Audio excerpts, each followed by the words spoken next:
Ah, greetings. You've caught me taking up the hobby of knitting. I think I missed a step. Well, let's take a break and go play some on... What are you looking at me like that for? I'm doing great. I'm making progress. Allow me to show you why this game is great. Just that.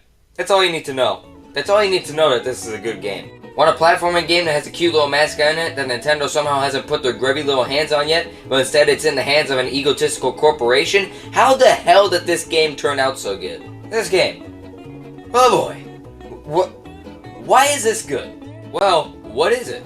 Let me introduce you to the concept of indie games. Ah yes, the battery sets all need.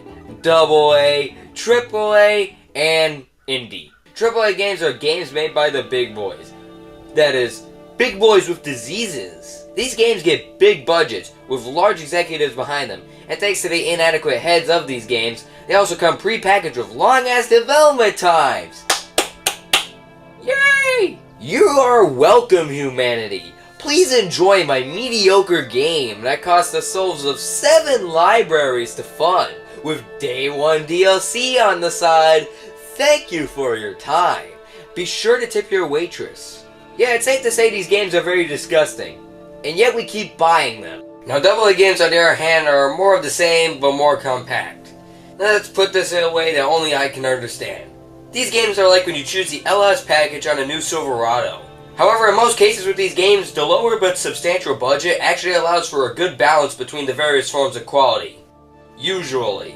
And usually these games are about the same size as indie games, but they're backed by Nintendo. Nintendo makes so many AA games, they're probably the only reason this form of game is still afloat. I mean, it's like reading a second-person book. What do you mean I'm not consuming your knowledge correctly? But AA games do have their value, especially when AAA games have become completely toxic and oversaturated by their executives. But what about the third and lowest level of games when it comes to budget? Indie. What's up with them? How did we get to this point in the conversation? What were we talking about, Unravel? Oh yeah. All the battery sets I'll need. They're right here. AA, AAA, and indie. AAA games are the games made by the big... Indie games don't have big corporations behind them. Or they're mostly made within a small company with a small budget. Indie games usually end up as one of 3 things. Crappy garbage shovelware, a small game but with loads of passion behind it, or an 8-bit 2D platformer.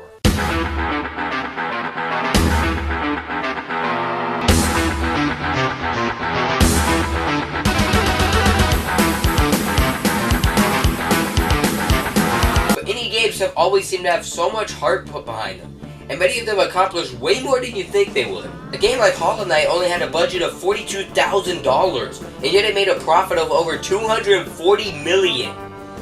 Can you run that back to me again? That is impressive, and the companies behind them always seem to show utter passion. From the presentations they give to the reveals at E3, these games and developers have definitely proven their value in the gaming industry. Now 2016, that didn't prove its place in the gaming industry. Now 2016 was not a good year for gaming. All it had as its claim to fame was the title of, well, that's not nice. But there was one game that 2016 had to call its own. Unravel. Remember when I was talking about how indie developers have heart behind their games? Let's flash back to 2015 when this game was revealed. The guy who made this game was so nervous when he presented this game back at E3 2015, and he definitely cared about the game he had made.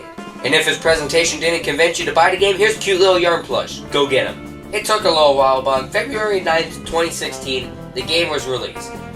Why did Overwatch win Game of the Year instead of this? You can't even play Overwatch 1 anymore. Imagine losing to a non-existent game at the Game Awards. Guys, the Game of the Year 2024 winner just got out, and it's... Oh, of course it is. It's really predicted to be anything else. Honestly, the only good game in the running last year. Bite Me. And it honestly shows that platformers are more valuable than people may think. These games are simple, intuitive, and hold major charm. They also prove that Game of the Year doesn't always have to go to a AAA RPG or a corpse. Personally, I think we should have learned that 8 years ago, but I'll let this slide. But then again, I play mostly AAA RPGs, so why am I even making this statement?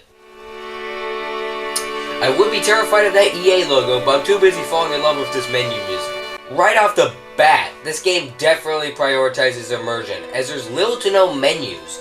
The game doesn't even have a UI. You just move and occasionally text will appear on screen. However, this doesn't tamper with the game all too much, and it works quite well for this game specifically. Fable 3, Eat Your Heart Out. Now, Unravel's story is pretty good, albeit it might take a replay or two to fully understand it. The game follows around this old lady here. Apparently, she's forgetting her past, specifically her husband. Her yarn ball rolls out of her basket and forms Yarny. Yarny is essentially a spirit, and his goal is to collect the lady's memories, restoring this book she made memorizing them.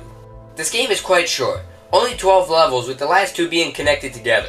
The first level is Thistles and Weeds, and... Yep, I still love this theme. Yarny walks out and learns the concept of butterflies. We get about 20 feet outside the house before we realize we're on a ball and chain. Welcome to the real world, Yarny. If you couldn't tell, this is the main gimmick behind this game. As you move forward, you slowly run out of yarn. You could almost say we're unraveling. Well, you're not going to turn on, then fine.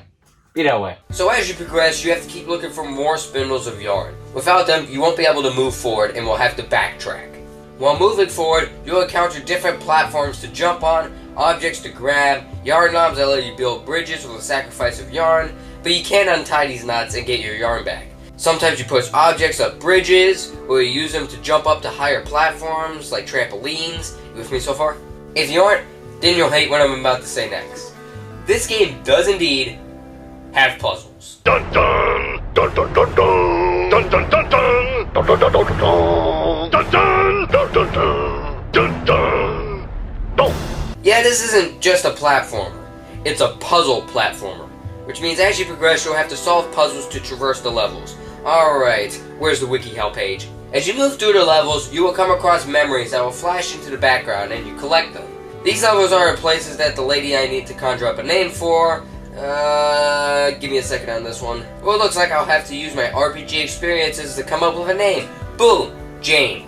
If you don't like it, well, I'm not calling her Yarny's mother. So as I was saying, these levels are our locations Jane and her husband... Damn it. These are all locations Jane and John have been to. So as you progress through these levels, you'll encounter memories of what took place in these areas. They'll give you insight on their lives, and it's pretty much where you're getting in terms of a story. In order to collect these memories, you have to solve puzzles and platform your heart out through 11 levels with some collectibles thrown in there too. Once you grab them, Yarny will add them to the memory book, basically recreating Jane's memoir. These levels each have their own unique qualities and introduce different gimmicks to make them stand out from one another. Of course, you can boil the levels down to basic themes like grass, water, factories, snow, and more snow. Holy crap, there's so much snow, but the game makes each one interesting despite the half-dozen snow levels. You're lucky that snow levels are beautiful. As I was saying, each level has their own uniqueness. It plays around with you being tiny. Rather than the platforms being basic structures, most platforms include stuff like bikes, rafts, gears, tin cans, electrical components, or straight up the Earth's natural surface. The game will have you on the ground half the time, and you'll have to do stuff like scaling mountains, dodging rocks, and jumping across rivers. And if you're not on a platform, you're on your own yarn bridges, or swinging across points with your lasso. The science is here. You'll just have to trust me on this one. Yes, you can lasso across places, and it's an important part of platforming in this game. Swinging from point to point is incredibly fun, especially when you manage to build up a lot of speed and you begin flying forward. It's really engaging and exciting. And in the first level, you're given multiple opportunities to swing around. Or break your shins and die, that's an option. Yes, there is fall damage in this game, so when you catch yourself plummeting down to your death, just yank down on your SS yarn and you'll catch yourself from falling. I meant to do that. After completing level 1, you will collect a tiny flower and get to enjoy this nice little cutscene of Yarny celebrating. Wait a minute, so that's what my background's been for the past few years. And meditating towards the next picture, you will find yourself exploring the docks near the ocean. After flying a kite and sending a request to join Smash Brothers, we get beaten up by some crabs. Yarny then learns of his first grudge and traps this one for his own personal gain. Yarny, did that feel good? We continue with Berry Mire. This is the foggy, swamp-like level, where the gimmick is getting slowed down by mosquitoes. You can swam away with your lasso, but there is an achievement for getting through this level without hitting them. The real challenge, however, is trying to move this raft over to the other side while the water constantly goes down. This honestly felt like a "this is an early level" moment for me, which shows you how much I play puzzle platformers. I don't. Mountain Trek involves scaling this mountain while it crumbles and tries to crush you. Just an average Tuesday? Wait a minute, actually, Mountain Trek doesn't even involve scaling mountains. It's actually just trying to avoid getting eaten by this groundhog. Is this false advertising? Can I sue? The next level, however, actually involves scaling a mountain, and you can easily get crushed with rocks if you're not careful. Now for the story behind this level, I actually had to look this one up because I couldn't remember, despite it being definitively called Off the Rails. Yet this one focuses on the love story between John and Jane. Young love by the train tracks. There's your theme. This level isn't really train themed though. It's more mountain themed than the one definitively called Mountain Trek. You mainly go through waterways and swing across broken bridges. And if you're not doing that, you're getting crushed by rocks. This next level is where the background lore begins to kick in. Down in a hole. This area is dark, depressing, and killing the environment. This is a nuclear area, and it's completely decimated.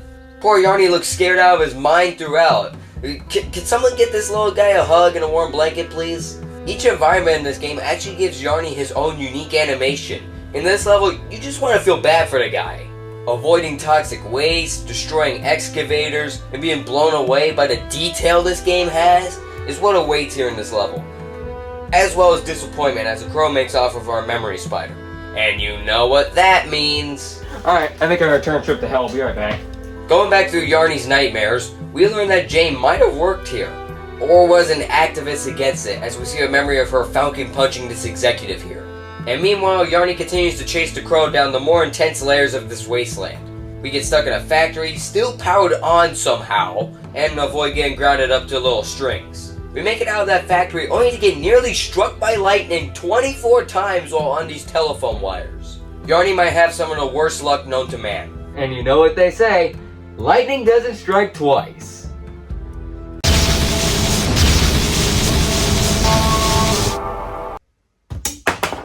We debate the crow with a loud ladder and get the spider memory at last, with the book giving a very grim take on the horror deal. The next few levels involve going on an expedition north, as it begins to get colder. We choose a bad time to go on this quest as all the birds are out for food before migrating. It's a bloodbath out here. I'm sorry world, but we travel by kite, not bird. So we go stealth mode on these poultry-based individuals and continue on our expedition. Until Yarny says screw bird discrimination and rescues one from a metal entanglement. Yarny really is a peacemaker, isn't he? Oh. Yarny, your request to join Smash Bros. Was denied. Winter Sun is next, and... oh boy, this level is just beautiful. Look at the backgrounds! The snow! The snow gets stuck to Yarny. Ooh. This level is overall pretty calm and jolly, with some fantastic music as per usual. A very calming level, and that's the point. This game's story pictures this area as a place of tranquility. You'll never want to leave here, but all good things eventually come to an end. For better or for worse. Which brings us into the next level, and essentially the last normal playing level in the game. Rust. I interrupt this level with a little analogy. A car can live a long life. It can have many adventures, but eventually it can't keep up. It will reach its end, and there's nothing you can do about it. It will eventually die, expire, live out its usefulness. And sometimes the end comes more drastically than you expect. And this is the comparison to life the game makes. We find Aspen on top of a car and... oh no. As we go through this garage, we learn that Jane's husband John has a heart attack. He is sent to the hospital and we find half a heart as our collectible. The pieces are all coming together. Pun intended. Last leaf is the end game. It's John's funeral in a massive blizzard. The snow's not pretty anymore, huh? Yarny, with nothing but a lamp to keep him from blowing away, slowly treks through the graveyard. Feelings are intense. Yarny goes through the grief and harsh feelings Jane is going through, just experiencing the loss of her husband. Pushing your way out of the blizzard feels impossible. Any progress you make just pushes you back.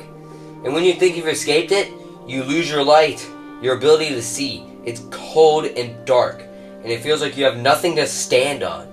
The representations of how grief is dealt with here are really well done. However, you manage to trek your way through it, and when the end is reached, you find the other half of the heart. And the winner for Hero of the Generation goes to... Kuzuna Ferelden. Did they never update the listing? Oh. Just as Yarny jumps to grab the last missing piece, he unravels apart, and collapses on the ground. He dies. All of his efforts in collecting these memories, in vain. Or are they? Just as it seems that all hope is lost in the gutter, we are picked up and stashed away. We awake intact and alive, back to where we started. Back at the garden. The thistles and weeds. The relaxing grass. We are home. And as a reward for cheating death in collection of these memories, the spirits within them emerge and let you fly. The ending to this game is very touching, showing the glimmer of hope around you after escaping the grieving of death. It's extremely wholesome. Lassoing onto these spirits let you fly all the way over the trees. And our shins are unbreakable, baby! Woo! This is as relaxing as it gets in this game. Our troubles are over. The worst is behind us. And as we reach the porch, the wisps carry you up to the windowsill, and one of the best music pieces in the franchise plays. The red thread is an insanely goated music piece, and we get to hear it out in full as a really high detail animation plays of Yarny placing the half heart on the book, completing it. I finished my knitting. Unravel is a very underrated game. I'd argue it deserves Game of the Year more than Overwatch did. And since the game technically doesn't exist anymore, I'd say Unravel takes its place. Now, excuse me, I'm gonna go collect some more collectibles on Unravel. Let's just... What? I finished! You see the completed product! It's not like I went to eBay, looked up knitted products, and clicked buy now. Oh wait, that's exactly what I did. Okay, yeah, knitting isn't really my strong suit. Okay! I've been guilt-tripped. Yeah, I'll stick to Mass Effect.